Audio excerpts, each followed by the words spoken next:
Hello, அஸ்ஸலாமு அலைக்கும். இது வந்து மீன் வறுக்கிறது மசாலா. இதெல்லாம் மீன் எப்படி மசாலா வரைச்சி நான் டேஸ்ட்டாக இருக்கணும்னு உங்களுக்கு சொல்லிடுறேன்.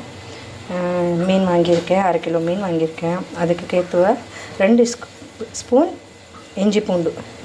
அதுக்கப்புறம் இது வந்து தனியா தூள், இது மஞ்சள் தூள், இது கரம் மசாலா. கரம் மசாலா நானே செஞ்சு பண்ணுவேன், வெளியேருந்து நான் வாங்கி போட மாட்டேன். இது கரம் மசாலா.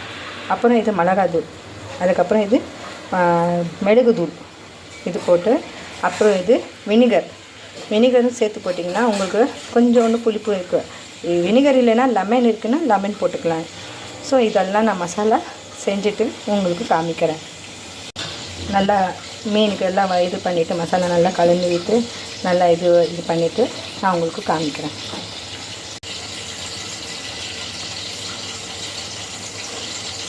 நல்லா கலந்து விட்டணும். அப்போ தான் நல்லா டேஸ்ட்டாக இருக்கும் மசாலா. முதல்ல சில பேர் அப்படியே மீனில் மசாலா போட்டுவிட்டு அப்படியே கலப்பாங்க. அந்த மாதிரியெல்லாம் பண்ணக்கூடாது. ஏன்னா இவ்வளோ வாங்கி நாங்கள் செலவு பண்ணிட்டு வாங்குறது நல்லா சாப்பிட்றதுக்காக. அது நல்லா செஞ்சு நல்லா டேஸ்ட்டு சமைச்சு சாப்பிட்டா எங்களுக்கும் சாப்பிட்றப்போ நிம்மதி கிடைக்கல. இவ்வளோ காசு போட்டு வாங்குகிறோம், எல்லாம் பொருளும். இந்த மாதிரி நல்லா முதல்ல கலந்துக்கணும் இந்த மசாலாலாம் போட்டு. அப்போ தான் உங்களுக்கு மசாலா நல்லா இதாகிடுச்சுன்னா தான் மீனுக்கு ஓட்டும். இல்லை சில பேர் என்ன பண்ணுவாங்க, மீனில் அப்படியே மசாலா போட்டுட்டு அப்படியே கொஞ்சம் இது பண்ணிவிட்டு போட்டுருவாங்க. சூடாகிடுச்சு, இங்கே எண்ணெய் சூடாகிடுச்சு. அதுக்கப்புறம் அந்த காரக்குழம்பு வச்சுட்டேன்னா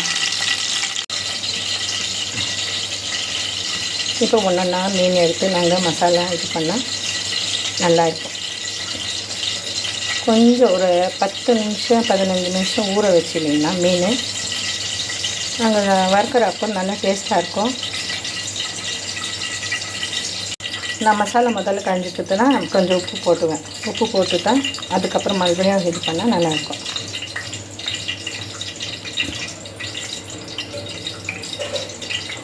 இப்போ நல்லா மசாலா கலந்து விட்டுட்டேன். இப்போது 10 நிமிஷம் அப்படியே மசாலா விட்டுட்டேன். அது வரைக்கும் இங்கே வந்து நாங்கள் எண்ணெய் சூடு பண்ணி வச்சுட்டோம்.